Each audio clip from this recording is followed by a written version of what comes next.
The city is gripped by a new terrible threat, a serial killer whose ruthless methods have already claimed the lives of 5 young women. All the victims were similar in appearance, petite, with long dark hair and thin facial features.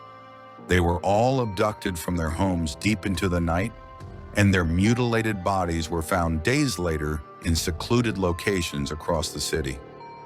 The media dubbed the elusive killer the Faceless Killer, a nickname that instilled fear in the hearts of residents.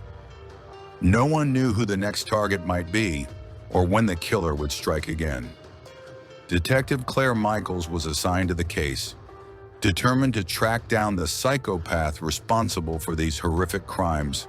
She studied the evidence, looking for any clue that could lead her to the killer. But so far, all her efforts have been in vain. The Faceless Killer has left no trace, no clues, and no witnesses. As the investigation dragged on without yielding any new leads, the sense of panic and fear in the community only grew. Women refused to go out alone, even in broad daylight. After dark, the streets became virtually deserted. People barricaded themselves in their homes, afraid of becoming the killer's next victim. Claire realized that she had less and less time left. The Faceless Killer seemed to be getting bolder and bolder. The murders were happening more frequently. She had to find a way to stop this madness before more people died. One evening, as Claire was once again reviewing the case files, a sudden realization hit her. All of the victims had one thing in common. They all attended the same self-defense classes at the local community center. Could this be the connection she'd been looking for so long? Wasting no time, Claire hurried to the center, determined to question the instructor. The middle-aged man seemed nervous and evasive when she explained her question to him, but he insisted that he knew nothing about the murders. Still, Claire couldn't shake the pesky feeling that he was hiding something. Back at the police station, Claire went through the occupancy list, looking for any other connections between the victims. And then she noticed the name of one of the students who attended all the classes, but there was little information on his record. Digging deeper, Claire found out that this student, a quiet loner named Daniel, had recently moved to town from out of state. He lived alone in a dilapidated apartment on the outskirts of town. Something about this man's isolated existence and lack of a discernible social life caused Claire to become alarmed.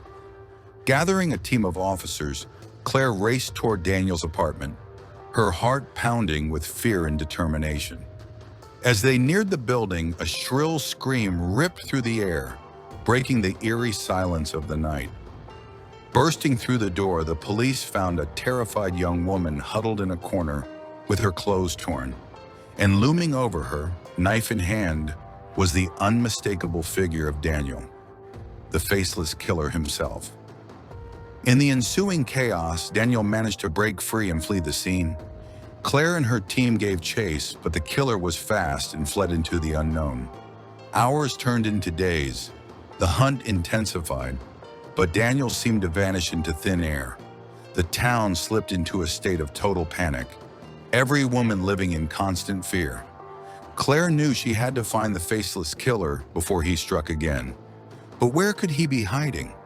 And how could she outsmart the madman who had eluded the police for so long? Just when it seemed all hope was lost, a message arrived from an anonymous tipster. Someone had spotted a suspicious person lurking near an abandoned warehouse on the outskirts of town. Without thinking, Claire gathered her team and hurried to the location, hoping she wasn't too late. As they approached the dilapidated building, an eerie silence hung in the air. Weapons at the ready, the officers cautiously stepped inside, searching every corner for signs of the killer. Just then, a sharp sound came from the shadows, the quiet whimpering of a frightened victim. Going to the noise, the team found a bound young woman with a gag in her mouth and eyes widened with terror. But where was the Faceless Killer? Suddenly, there was movement in the darkness, followed by the distinct glint of a blade. In a split second, Daniel lunged at the officers with his knife at his side. A barrage of gunfire echoed through the warehouse, but the killer's movements were lightning fast, and he dodged the shots with almost supernatural agility. Claire found herself in a desperate struggle, her own weapon knocked from her hands. Daniel's hands closed around her throat, his eyes burning with primal rage. Claire felt the life drain out of her and her vision blur. This was the end. Just as the darkness began to thicken, a single gunshot rang out, and Daniel's grip on her instantly loosened. Claire watched in stunned disbelief as the faceless killer collapsed to the ground, his lifeless body still twitching. One of her team members managed to fire a shot, saving her life. The rescued woman was then rushed to the hospital, but her wounds were thankfully not life-threatening. As for Daniel, the autopsy revealed the shocking truth. The faceless killer was not a man at all, but a woman. Claire studied the evidence, piecing together the killer's twisted psyche. Daniel seemed to have been born Sarah, a loner and an outcast, harboring a deep, intense dislike of other women. Self-defense classes became the perfect hunting ground, allowing Sarah to find and track down her victims with ease. The revelation of Sarah's true identity finally allowed the city to put an end to the case. The reign of terror was over, the faceless killer permanently neutralized. But the scars left by the murders will remain as a constant reminder of the evil that once lurked in the shadows. Reflecting on the case, Claire couldn't shake the feeling of relief and deep sadness. No one deserved such a brutal and senseless death, not the victims, much less the killer herself.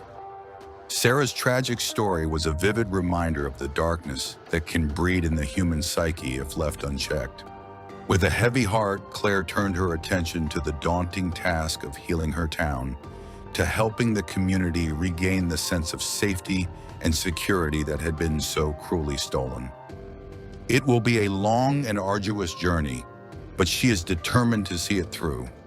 The faceless killer may be gone, but the lessons of this tragedy will remain forever.